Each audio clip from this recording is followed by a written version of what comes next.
నచ్చితే లైక్ చేయండి, షేర్ చేయండి, ఛానల్ని సబ్స్క్రైబ్ చేసుకోండి.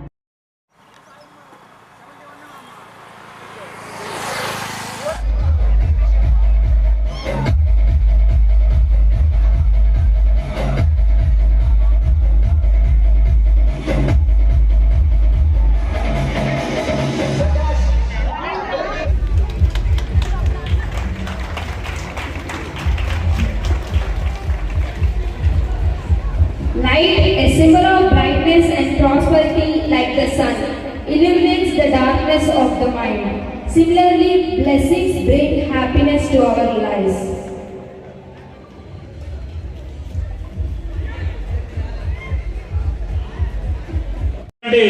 మీకు విద్య బోధిస్తున్నటువంటి వారి యొక్క ప్రభుత్వం ఉంటుంది. ఒక పిల్లవాడు వచ్చి అరే ఈరోజు ఏం చదువుదాం లేదా బోరు కొడుతుంది, అసలు కరెక్ట్ పోతే బాగుంటుంది.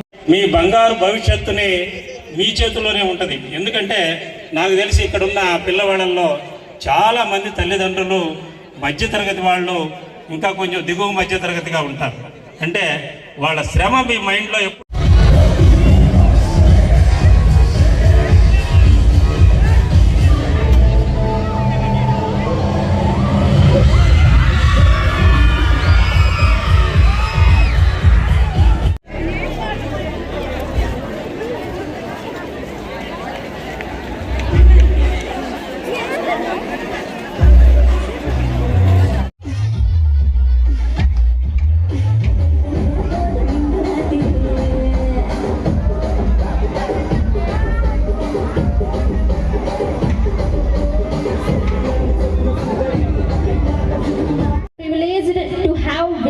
Mr. V.S. Balasubramaniam, Deputy Superintendent of Police, DSP of Kandakur. We are truly fortunate to have him with us today. Please join me in extending a warm welcome to Mr. V.S. Balasubramaniam as he takes the stage. Let us extend a warm welcome to DSP Balasubramaniam as he graced with his presence morning. Please, Mr. V.S. Balasubramaniam.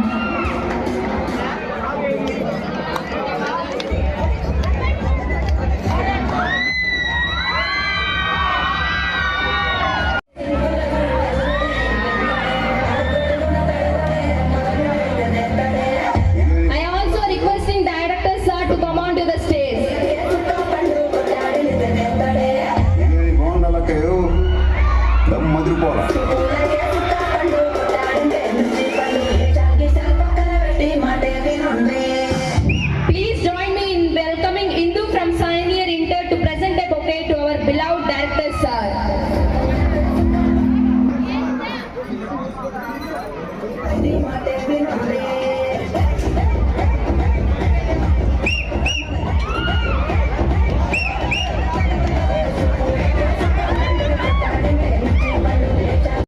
His presence today is a testament to his support and encouragement for the youth of our region. We are grateful for his valuable insights and wish him continued success in his endeavors. His leadership has been a source of inspiration to many, and his impact on the safety and security of Kandakur and its people.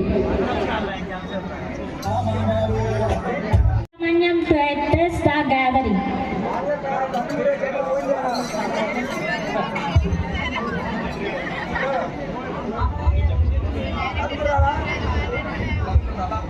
Now I request so he is on the rise, and I am very thankful to you sir to accept my invitation, and request you to give the valuable speech to our students to motivate them in order to get well suggestions in their future. వాళ్ళ జీవితాల్లో మంచి future ఉండాలని, వాళ్ళకి మంచి suggestions ఇస్తారని కోరుకుంటూ మీరు మా పిల్లలకి మంచి వాల్యుబుల్ స్పీచ్ ఇవ్వాల్సిందిగా I request you sir. Please sir. CHV Balasubramaniam garu to give a valuable speech to our students. Good morning to all. ఈ కార్యక్రమానికి నన్ను చీఫ్ గెస్ట్గా పిలిచినటువంటి మీ డైరెక్టర్ గారికి, అలాగే మీ కాలేజీ లెక్చరర్స్కి, అలాగే స్టూడెంట్స్ మీ అందరికీ కూడా నా ధన్యవాదాలు తెలియజేస్తున్నాను. కాకపోతే మీరు ఇంటర్మీడియట్ ఏజ్లో ఉన్నారు, ఇంటర్మీడియట్ చదివేటువంటి.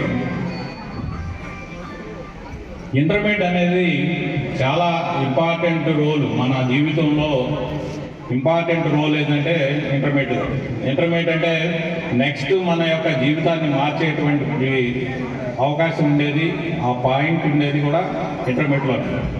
మనం తీసుకున్నటువంటి సబ్జెక్ట్ని బట్టి మన యొక్క ఫ్యూచర్ అనేది, మన భవిష్యత్తు అనేది ఉంటుంది.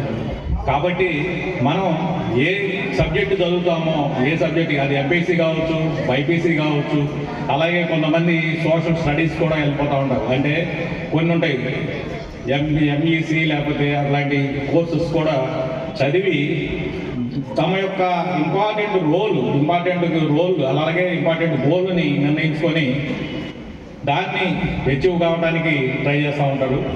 అలాగే ఇది చాలా ఇంపార్టెంట్ అయినటువంటి, మీకు మీ జీవితంలో చాలా ఇంపార్టెంట్ ఉన్నటువంటి ఈ ఇంటర్మీడియట్. అలాగే మరి ప్రతి ఒక్కళ్ళు స్టూడెంట్స్ ఈ రోజున చాలామంది చదువుతున్నారు, చాలామంది ఇంజనీర్లుగా వెళ్ళిపోతున్నారు, చాలామంది ఇంజనీరింగ్ చదవాలనుకుంటారు, చాలామంది ఐఐటి జేఈలో మంచి ర్యాంక్ సంపాదించాలని చెప్పేసి కోరుకుంటూ ఉంటాం. కానీ మనం ఏదైతే ఇంట్రెస్ట్ ఉంటుందో దాంట్లో మనం ఇంట్రెస్ట్ చూపించి దానికి చదివి, అలాగే మన యొక్క ఇంట్రెస్ట్ని, మన యొక్క హార్డ్ వర్క్ని దానికి జోడించి చేస్తేనే మనం ఆ అచీవ్మెంట్ అనేది ఉంటుంది. ప్రతి ఒక్కడు ఒక చెప్తా ఉంటారు, సక్సెస్కి మనం దానికి సింప్లిసిటీ ఏం లేదు, దానికి మధ్య మార్గం ఏం లేదు. మన hard work is a success. Hard work చేస్తేనే మనం సక్సెస్ అనేది వస్తుంది, కానీ దానికి మళ్ళీ మధ్యలో వేరే ఏమీ ఉండదు. కాబట్టి మనం ఏం చేయాలి, ఈ ప్రజెంట్ స్టేజ్లోనే మనం ఏం చేయాలి, నెక్స్ట్ ఏం చేయాలి? ఫస్ట్ మన జీవితంలో మనం స్థిరపడాలంటే మనం ఏదో ఒక జాబ్ అనేది మనకి రావాలి, జాబ్ అనేది తెచ్చుకోవాలి. అది గవర్నమెంట్ అయినా కావచ్చు, లేకపోతే ప్రైవేట్ అయినా కావచ్చు, ఏదైనా సరే మన జీవితంలో స్థిరపడాలనుకున్నప్పుడు కంపల్సరీగా ఒక స్థిరమైనటువంటి జాబ్ అనేది సంపాదించాలి. దానికి సంపాదించాలంటే మనం ఏం చేయాలి, ఎంత హార్డ్ వర్క్ మనం చేయాలి. ప్రతి ఒక్కళ్ళు కూడా 90% సంపాదించుకోలేదు, కానీ హార్డ్ వర్క్ చేస్తే మనం మ్యాక్సిమం 80-90% కూడా మనం చేరగలుగుతాం.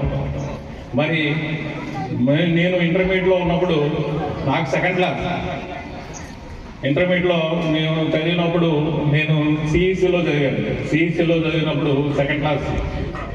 అదే డిగ్రీలోకి వచ్చేటప్పటికి బిఏ చేసిన తర్వాత డిగ్రీలో వచ్చేటప్పటికి మొత్తం 80 మంది మా కాలేజీలో 80 మంది ఉంటే 80 మందిలో 3 ఫస్ట్ క్లాస్. ఆ 3 ఫస్ట్ క్లాసుల్లో కాలేజీ ఫస్ట్ నాది. అంటే 67% కాలేజీలో ఫస్ట్లో వచ్చినటువంటి 67% వచ్చింది. అంతకుముందు కూడా కాలేజీ రాలేదు. అంటే మనం వచ్చినటువంటి హార్డ్ వర్క్, మనం ఏం చేయాలనుకున్నాం, నెక్స్ట్ ఏం చేయాలి, మనం ఇంటర్మీడియట్ సందర్భంగా బీఈడి, అప్పుడు టీచర్ పోస్టులు అనేది వస్తున్నాయి. కాబట్టి బీఈడి చేస్తే మనకు ఒక జాబ్ సెక్యూరిటీ ఉంటుంది, జాబ్ రావచ్చు అనే ఉద్దేశంతో మళ్ళీ బీఈడి చేశాను నేను. అది MR college of education Vizianagaram. MR college of education Vizianagaram అంటే గవర్నమెంట్ కాలేజ్. అది నాకు స్టేట్ లెవెల్లో 130వ ర్యాంక్ సోషల్ స్టడీస్లో వచ్చింది. దానివల్ల మనకి గవర్నమెంట్ కాలేజీలో సీట్ వచ్చింది. తక్కువ ఫీజుతో ఆ బీఈడి పూర్తి చేసుకున్న తర్వాత అక్కడి నుంచి కాంపిటేటివ్ ఎగ్జామ్స్ మనం ఒక సరిగా చదవడానికి, లేకపోతే ఒక అట్మాస్ఫియర్ రావడానికి యూనివర్సిటీలో చదువుకుంటే మనకి చదువు అనేది, అలాగే కాంపిటేటివ్ ఎగ్జామ్స్లో ప్రిపేర్ కావడానికి ఉంటుందనే ఉద్దేశంతో వైజాగ్లో ఆంధ్ర యూనివర్సిటీలో చదవడం జరిగింది. అక్కడ ఈ కాంపిటేటివ్ ఎగ్జామ్స్లో మొత్తం అంతా ట్రై చేస్తే బీఈడీలో 94లో బీఈడీలో డిఎస్సి రాయడం జరిగింది. అలాగే అదే సంవత్సరం 94లో ఈ ఎస్ఐ టెస్ట్ పడితే ఎస్ఐకి సంబంధించినటువంటి ఎగ్జామ్, అలాగే దాని స్పోర్ట్స్ అయిపోయిన తర్వాత ఎగ్జామ్ కండక్ట్ చేస్తే ఆ ఎగ్జామ్ రాయడం జరిగింది. ఆ తర్వాత గ్రూప్ 1 ఎగ్జామ్స్, గ్రూప్ మనకి ఏపీపీఎస్సీ ఎగ్జామ్స్ ఉంటాయి. ఏపీపీఎస్సీ ఎగ్జామ్, ఏపీపీఎస్సీ కింద తీసినటువంటి గ్రూప్ 1, గ్రూప్ 2A, అలాగే గ్రూప్ 2B ఈ పోస్టులకి సంబంధించి కాంపిటేటివ్ ఎగ్జామ్స్కి సంబంధించి బాగా చదువుకొని, అంటే ఒక జనరల్ నాలెడ్జ్ పెంచుకోవడం, అలాగే ఎలా ప్యాటర్న్లో మనం రాయగలుగుతాం, అలాగే ఏ ఎగ్జామ్ ఇస్తున్నాడు దాని రకంగా మనం ప్రిపేర్ అయిన తర్వాత నాకు 95లో డిఎస్సి, 95 డిఎస్సి అంటే ఈ టీచర్ పోస్ట్ అనమాట. టీచర్గా నాకు ఫస్ట్ పోస్టింగ్ వచ్చింది. అది మన ప్రకాశం జిల్లా, నాది కూడా ప్రకాశం జిల్లా చీరాల. అయితే ఫస్ట్ పోస్టింగ్ ఒక మారుమూల ప్రాంతంలో బల్లిపురం మండలం, మీకు తెలిసే ఉండదు కదా. బల్లిపురం మండలం అంటే అద్దంకి దగ్గర ఉంటుంది. అద్దంకి నుంచి లోపలికి ఒక 5 కిలోమీటర్స్ వెళ్ళిన తర్వాత పుత్తూరు అని చెప్పి విలేజ్ ఉంటే ఆ రిమోట్ ఏరియాలో టీచర్ పోస్ట్ వచ్చింది. ఫస్ట్ వెళ్ళి 40 డేస్ చేశారు. చేసిన తర్వాత ఎస్ఐ పోస్టు కింద అపాయింట్మెంట్ ఆర్డర్, మళ్ళీ ఎస్ఐగా సెలెక్ట్ అయ్యాము అని చెప్పేసి మళ్ళీ, అంటే ఇది వస్తుందని చెప్పేసి అనుకోలే నేను. ఎందుకంటే ఉన్నది 35 పోస్టులు. 35 పోస్టుల్లో మనం ఎంతో హార్డ్ వర్క్ చేస్తే 15, అంటే ఫస్ట్ ఉన్న 15లో వస్తేనే, అంటే ఓపెన్ కేటగిరీలో రావాల్సిందే. నాకు ఓపెన్ కేటగిరీలో రావాలంటే ఫస్ట్ ఉన్న 15లో వస్తేనే పోస్ట్ వస్తుంది. అంటే సీనియారిటీ లిస్టులో, అంటే మార్కులను బట్టి మనకి స్పోర్ట్స్లో, అలాగే మన ఎగ్జామ్ రాసిన మార్కులను బట్టి, అలాగే ఇంటర్వ్యూలో వచ్చిన మార్కులను బట్టి రెండు కలిపి సీనియారిటీ లిస్టు, అది మెరిట్ లిస్టు ఇస్తారు. ఆ మెరిట్ లిస్టులో ఫస్ట్ 15 మందిలో వస్తేనే పోస్టింగ్, లేకపోతే రాదు. అలాంటిది నాకు 12 ర్యాంకు, 12 నెంబర్ వస్తే ఈ పోస్ట్ రావడం జరిగింది. ఎస్ఐగా సెలెక్ట్ కావడం జరిగింది. దాని మీద 95లో నేను అప్పాలో, అంటే ఏపీ పోలీస్ అకాడమీ హైదరాబాద్లో ట్రైనింగ్ తీసుకోవడం జరిగింది.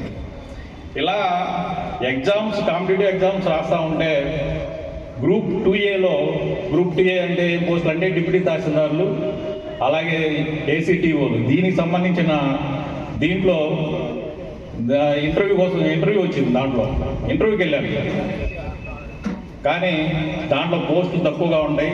ఆ ఇంటర్వ్యూలో ఫైనల్గా వచ్చేటప్పటికి పోస్ట్ రాలేదు. ఆ తర్వాత నేను ట్రైనింగ్లోకి వెళ్ళిన తర్వాత ఒక 3 మంత్స్ అయిన తర్వాత గ్రూప్ 2B ఎగ్జామ్స్ కూడా రాస్తున్నాను ఆల్రెడీ. ఈ గ్రూప్ 2Bలో మళ్ళా గ్రూప్ 2Bలో నీవు సెలెక్ట్ అయ్యావు, దీంట్లో కూడా జాయిన్ అవ్వమని చెప్పేసి మళ్ళీ అది ఒక అపాయింట్మెంట్ ఆర్డర్ రావడం జరిగింది. అంటే దేంట్లో మెడికల్ అండ్ హెల్త్ డిపార్ట్మెంట్లో హైదరాబాద్లో పోస్టు, అది జాబ్ వచ్చింది సెక్షన్. దాంట్లో వచ్చేటప్పటికి జూనియర్ అసిస్టెంట్ పోస్ట్. అట్లా వచ్చిన తర్వాత నేను ఆల్రెడీ ట్రైనింగ్లో ఉన్నాను కాబట్టి దీన్ని వదిలేయడం జరిగింది. అలాగే టీచర్ జాబ్ను కూడా వదిలేసి ఎస్ఐ కింద సెలెక్ట్ కావడం జరిగింది. దాంట్లోనే ఉండి ట్రైనింగ్ పూర్తి చేసి మళ్ళీ ప్రమోషన్ మీద సిఐ, అలాగే డిఎస్పీగా రావడం జరిగింది. అంటే దీంట్లో ఉన్న పాయింట్ ఒకటే చెప్తాను, మనం హార్డ్ వర్క్, మనం కరెక్ట్గా కనుక మనం ఏమి నిర్ణయించుకున్నామో, నేను అనుకున్నది ఏంటంటే జాబ్ తెచ్చుకోవాలి, మనం సెట్ కావాలంటే జాబ్ తెచ్చుకోవాలి, జాబ్ తెచ్చుకోవాలంటే ఏం చేయాలి అనేటువంటి ఒక నిర్ణయించుకొని దాని మీద కాంపిటేటివ్ ఎగ్జామ్స్ రాసి దాన్ని హార్డ్ వర్క్ చేయటం, మన దాని సబ్జెక్టు గురించి అవగాహన ఉండకపోతే, దాని గురించినటువంటి హార్డ్ వర్క్ చేయకపోతే మనం ఏది కూడా మనం సాధించలేము. కాబట్టి దీనికి సంబంధించి మనం హార్డ్ వర్క్ అనేది చేయాలి. అలాగే మీరు కూడా ఇప్పుడు ప్రజెంట్ ఏంది, మీకు ఫస్ట్ ఉన్నది ఏంటి, ఎగ్జామ్స్, మీ ఇంటర్మీడియట్ ఎగ్జామ్స్. మీ ఇంటర్మీడియట్కి సంబంధించిన ఎగ్జామ్స్లో నేను ఫస్ట్ క్లాస్లో పాస్ కావాలి, మీ దాంట్లో మీ క్లాస్లో టాప్గా చదివేటువంటి వాళ్ళతో మీరు పోటీ పడాలి. ప్రతి ఒక్కళ్ళు కూడా ఒకే రకంగా ఉంటుంది. మీ బంగారు భవిష్యత్తుని మీ చేతుల్లోనే ఉంటుంది. ఎందుకంటే నాకు తెలిసి ఇక్కడున్న పిల్లవాళ్ళల్లో చాలా మంది తల్లిదండ్రులు మధ్యతరగతి వాళ్ళు, ఇంకా కొంచెం దిగువ మధ్యతరగతిగా ఉంటారు. అంటే వాళ్ళ శ్రమ మీ మైండ్లో ఉంటే 50 మంది ఒకే రకంగా ఉంటారు. 100 మంది బాగా తెలివిగలంగా ఉంటారు, కొంతమంది కొంచెం బ్యాక్ 1కి 2 సార్లు చదివితేనే వాళ్ళకి అర్థమయ్యేటువంటి పరిస్థితి ఉంటారు. అట్లాంటి వాళ్ళతో పోటీ పడి మనకు ఫస్ట్ క్లాస్లో చదివేటువంటి, అలాగే బాగా చదివేటువంటి పిల్లలతో మీరు కూడా పోటీ పడి వాళ్ళ ద్వారా వాళ్ళకు వచ్చినప్పుడు మనకు ఎందుకు రాదు, వాళ్ళు ఫస్ట్ క్లాసు లేకపోతే ఫస్ట్గా వచ్చినప్పుడు మనం ఎందుకు రాలేకపోతున్నాం అనేది మనం ఆలోచించి, అతను ఒకసారి చదివితేనే అతను ఎక్కువ మార్కులు వస్తూ ఉంటాయి. మనం దాన్ని 2 సార్లు చదువుతాం, 3 సార్లు చదువుతాం, దాన్ని అర్థం చేసుకుంటాం. అవసరమైతే లెక్చరర్లతో మాట్లాడి వాళ్ళ ద్వారా మనం ఇంప్రూవ్ చేసుకుని నాలెడ్జ్ని ఇంప్రూవ్ చేసుకుంటే మనం వాళ్ళలాగే అతనికి 90% రావచ్చు, మీకు 80% అయినా రావచ్చు హార్డ్ వర్క్ చేస్తే. అంటే అట్లా మనం ఇప్పుడున్న ప్రజెంట్ ఎగ్జామ్స్లో అందరూ కూడా అలాంటి టీమ్ స్పిరిట్తో, అలాగే స్పోర్టివ్తో మొత్తం అందరూ కూడా డిస్టింక్షన్లో, అలాగే బాగా ఫస్ట్ క్లాస్లో పాస్ కావాలని చెప్పేసి ముందు నిర్ణయించుకోవాలి. ఆ తర్వాత మనం ఏం చేయాలి, మనం ఇంజనీరింగ్లో జాయిన్ అవ్వాలా లేకపోతే వేరే దాంట్లో జాయిన్ అవ్వాలా, ఇంజనీరింగ్లో ఏమేమి అవకాశాలు ఉన్నాయి, అలాగే మిగతా కాంపిటేటివ్ ఎగ్జామ్స్కి ప్రిపేర్ అవ్వాలంటే ఏం చదవాలి, ఏ సబ్జెక్ట్స్, ఏ డిగ్రీ చేయాలి అనేది నిర్ణయించుకొని ఆ ప్రకారం కూడా మనం ముందుకెళ్లాల్సినటువంటి అవసరం ఉంటుంది. ఇంజనీరింగ్ చేసినా కానీ సివిల్ సర్వీసెస్కి కూడా ఇంట్రెస్ట్ ఉంటే సివిల్ సర్వీసెస్ కూడా ప్రిపేర్ అయ్యే వాళ్ళు నెంబర్ ఆఫ్ స్టూడెంట్స్ ఉన్నారు. మనం సివిల్ సర్వీసెస్కి హైదరాబాద్లో కానీ ఢిల్లీలో కానీ మంచి కోచింగ్ సెంటర్లు అనేది ఉంటాయి. ఎక్కువ మంది మరి సివిల్ సర్వీసెస్లో పోటీ పడి, అలాగే తర్వాత ఇక్కడ మనకు గ్రూప్స్లో కూడా పోటీ పడి మనకి మంచి జాబ్స్ అనేది రావడానికి అవకాశం ఉంటుంది. అలాగే ఇంజనీరింగ్లో మీకు ఉండేటువంటి అవకాశాలు ఇంజనీరింగ్లో ఉంటాయి. ఆ తర్వాత దానికి సంబంధించి మీరు ఇంజనీరింగ్లో నుంచి అయినా సరే సివిల్ సర్వీసెస్, అలాగే అదర్ సబ్జెక్ట్స్ కూడా మనం నాలెడ్జ్ కనుక పెంచుకుంటే, అలాగే కోచింగ్ తీసుకుంటే మీరు మంచి ఫ్యూచర్ అనేది మీకు ఉండడానికి అవకాశం ఉంటుంది. రాబోయే తరంలో సివిల్ సర్వీసెస్లో ఐఏఎస్లు ఐపీఎస్లు అయినా కూడా ఇంజనీరింగ్ స్టూడెంట్స్ మీకు తెలుసు, మన ప్రకాశం జిల్లా ఎస్పీగా చేసిన మేడం గారు మల్లికా గారు ఐపీఎస్ గారు, మేడం గారు ఐఐటి ఢిల్లీలో ఇంజనీరింగ్ చేశారు. ఐఐటిలో అక్కడ చేసి జాబ్ చేస్తానే సివిల్ సర్వీసెస్ రాసి మేడం గారు సెకండ్ టైం అని ఫస్ట్ టైం మొత్తానికి సివిల్ సర్వీసెస్లో ఐపీఎస్ కొట్టారు. అలాగే మేడం గారి వాళ్ళ హస్బెండ్ ఈయన మనకి బాపట్లు చేశారు, వకుల్ జిందాల్ గారు అని చెప్పేసి, ఆయన ఇప్పుడు ప్రజెంట్ విజయనగరం ఎస్పీ గారు, ఆయన కూడా ఐఐటీలో చదివారు. అంటే మనకి ఇంజనీరింగ్ చేసి కూడా సివిల్ సర్వీసెస్ అనేది రావడానికి లేకపోతే మీరు చదవటానికి అనేది మీకున్న సబ్జెక్టుని బట్టి సబ్జెక్టు పెంచుకుని వాటిలో కూడా సక్సెస్ అవ్వడానికి చాలా అవకాశం ఉంటుంది. కాబట్టి ఒక్క ఇంజనీరింగ్ అనే కాదు, అనేక రకాలుగా ఉన్నటువంటి ఆపర్చునిటీస్ అన్నీ కూడా మీరు చూసి దాన్ని బట్టి మనం ఏదైనా సరే మీరు నెక్స్ట్ చదివేది ఇప్పుడు బీటెక్ అయినా కావచ్చు, లేకపోతే తర్వాత ఎంటెక్ అయినా కావచ్చు, ఏదైనా కానీ చివరికి మనం ఏం చేయాలి, దేని గురించి ఇదంతా మనం సెటిల్ కావాలి. ఏదో ఒక జాబ్ అనేది వచ్చి మనం సెటిల్ కావాలి. దానికి సంబంధించి పెట్టుకొని అనేక ఆపర్చునిటీస్ ఎన్ని ఆపర్చునిటీస్ ఉంటే అన్ని రకాలుగా కూడా ఎలాగైనా సరే, అలాగే మీ ప్రతి ఒక్కళ్ళు కూడా సక్సెస్ అవ్వాలని చెప్పేసి అందరూ కూడా మరి అందరూ జాబ్లో కానీ లేకపోతే మీరు ఏదైతే నిర్ణయించుకుంటారో ప్రతి ఒక్క సబ్జెక్టులో కూడా మీరు సక్సెస్ కావాలని చెప్పేసి అందరికీ మరి కోరుకుంటూ ఈ అవకాశాన్ని ఇచ్చినటువంటి మన కాలేజీ లెక్చరర్స్కి అలాగే డైరెక్టర్ గారికి అందరికీ కూడా నా హృదయపూర్వక ధన్యవాదాలు తెలియజేస్తున్నాను. Thank you, sir, for your inspiring.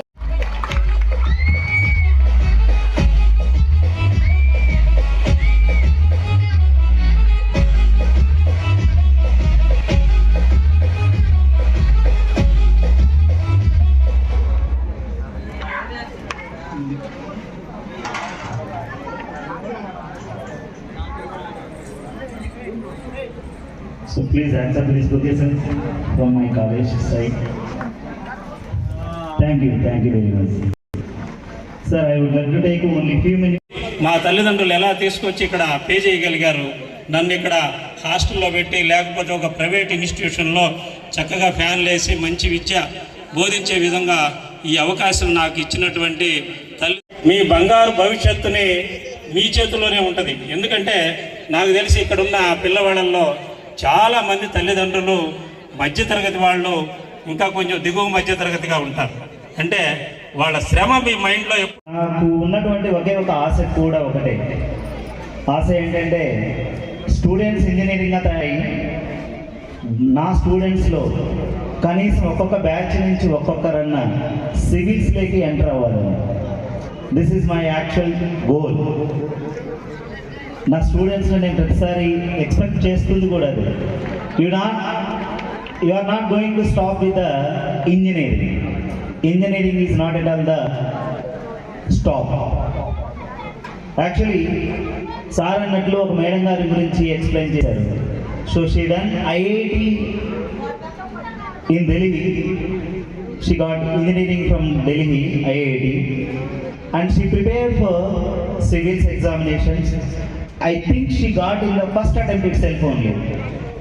Why I am requesting the kids who are more than 90% or 95% in our college, after joining in engineering colleges, you should be focused on civil services, because most of the time you are wasting, I have seen the kids who are in engineering colleges, they are wasting lot of time. Instead of wasting the time, if you concentrate on the civils, you can save the time, because those exams can be written overnight in engineering colleges. ఒక రోజు 2 రోజులు లేదా మహా అయితే ఒక 10 రోజుల్లో చదువుతున్నారు, రాసేస్తున్నారు, and ఎగ్జామ్లో కూడా మంచి పర్సంటేజ్ వస్తుంది. కానీ ఏదైతే remaining 3 months or 4 months of tenure of that exams ఉంటుందో లేదా ప్రిపరేషన్ ఉంటుందో, ఆ పీరియడ్ మొత్తం వేస్ట్ చేసేస్తున్నారు. Instead of wasting that, if you have a focus on this civil examinations, you may not reach the highest goal like collector or some other positions. You may be gone through some least cadre like 2nd grade, 3rd grade, but on your experience you can go that level. Or once if we joined, like sir said, first he got teacher post and then he tried for some other thing. It is ఒక చోట ఆగలేదు అతను. ఆ sir ఒకటి వచ్చింది కదా, ఇంకా దీని గురించి మనం ఆలోచించడం ఏంటి, దీని ముందుకు ఏంది వెళ్ళేది, హ్యాపీగా ఉంది కదా అండ్ మోర్ అప్పుడు ఇప్పుడు ఎప్పుడైనా టీచర్ పోస్ట్ అనేది ఏదో కొంచెం సులభంగా ఉంటుంది అనుకుంటారు బేసిక్గా, ఇది థాట్. బట్ అప్పుడున్న దానికి ఇప్పుడున్న దానికి చాలా మారింది సార్ టీచర్ పోస్టులలో. ఇప్పుడు టీచర్స్ చాలా కష్టపడాల్సి వస్తుంది. మేము కూడా కాంపిటీషన్ లెవెల్లో ప్రతిరోజు అవేర్గా ఉండాలి, ప్రతిరోజు ఎప్పటికప్పుడు అప్డేట్ చేసుకోవాలి సార్. లేకపోతే వీఆర్ ఎక్కడికో వెళ్ళిపోతున్నాం. ఎందుకంటే పిల్లలు వస్తున్నారు, ఈ పిల్లలే ఈరోజు ఇక్కడ మాతో చదివిన పిల్లలే after 4 years they are competitors to us. They are really competitors to us sir. So I started my journey in 2004. సో నా ఎప్పుడైతే వాళ్ళకు ఆ పిల్లలకు చెప్పినాను 2004 నుంచి 2015-20 వేసుకోండి, now they are competitors to us. So we are competing with them and I have fortunate for that. మేము ఎప్పుడు అది సంతోషంగానే ఫీల్ అవుతాం. లేకపోతే 40 ఏళ్ళు 45 ఏళ్ళు వచ్చాయి కదని కష్టపడకుండా మూలన కూర్చొని ముసలమ్మ కథలు చెప్పుకుంటూ కూర్చునేవాళ్ళు, భగవద్గీతలు ఇవన్నీ చదువుకుంటూ వాదే పెద్ద ప్రమాణంగా తీసుకొని ఉంటుండేవాళ్ళం. బట్ అలా కాకుండా మీలాంటి వాళ్ళు మా కాంపిటీషన్గా ఉన్నప్పుడు, and remember you are always competed to me. నాకు ఎక్కాలని అనుకుంటాను కానీ తగ్గాలని అనుకోను. సో అందుకే ఆ ఇన్స్టెన్స్ ఏదైతే ఉందో, ఆ స్పిరిట్ ఏదైతే ఉందో, ఫస్ట్ మీరు సమయాన్ని వృధా చేయండి. మీరు ఎప్పుడైతే సమయాన్ని వృధా చేస్తారో మీ కెరీర్లో మీరు చాలా నష్టపోతారు. ఎందుకు ఇంటర్మీడియట్ మీదనే ఇంత ఫోకస్ పెడుతున్నారు అంటే, ఇప్పుడు మీరంతా ఎంపీసీ స్టూడెంట్స్.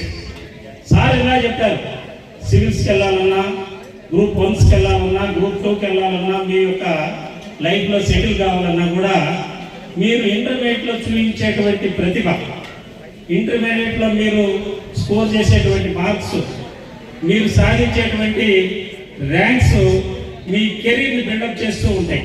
ఎలాగంటే బాగా మంచి ర్యాంక్స్ వచ్చినాయి, నీట్లో మంచి ర్యాంక్స్ వచ్చినాయి, మీకు రకరకాలైనటువంటి ఇన్స్టిట్యూషన్స్ ఉన్నాయి, అవన్నీ కూడా గ్రేడ్ వారీగా ఉంటాయి. ఈరోజు ఐఐటి ఇన్స్టిట్యూషన్స్, నిట్ ఇన్స్టిట్యూషన్స్, తర్వాత ఇక్కడ కూడా మళ్ళీ వెల్ ఎస్టాబ్లిష్డ్ యూనివర్సిటీస్, అలానే మీకు మార్కుల మీద సీట్లు ఇచ్చేటువంటి కాలేజీలు కూడా ఉన్నాయి. చెన్నైలో ఎస్ఎస్ఎన్ కాలేజ్, హెచ్సిఎల్ కంపెనీ వాళ్ళు, మీరు గ్రూప్లో కనుక మంచి స్కోర్ చేస్తే వాళ్ళు ఆటోమేటిక్గా వితౌట్ డొనేషన్ మీకు మీ స్కోర్ను బట్టి సీట్లు ఇస్తూ ఉంటారు. మీ బంగారు భవిష్యత్తుని మీ చేతిలోనే ఉంటుంది. ఎందుకంటే నాకు తెలిసి ఇక్కడున్న పిల్లవాళ్ళల్లో చాలా మంది తల్లిదండ్రులు మధ్యతరగతి వాళ్ళు, ఇంకా కొంచెం దిగువ మధ్యతరగతిగా ఉంటారు. అంటే వాళ్ళ శ్రమ మీ మైండ్లో ఎప్పుడు. చూసారుగా ఫ్రెండ్స్, వీడియో నచ్చితే లైక్ చేయండి, షేర్ చేయండి, ఛానల్ని సబ్స్క్రైబ్ చేసుకోండి. Thanks for watching.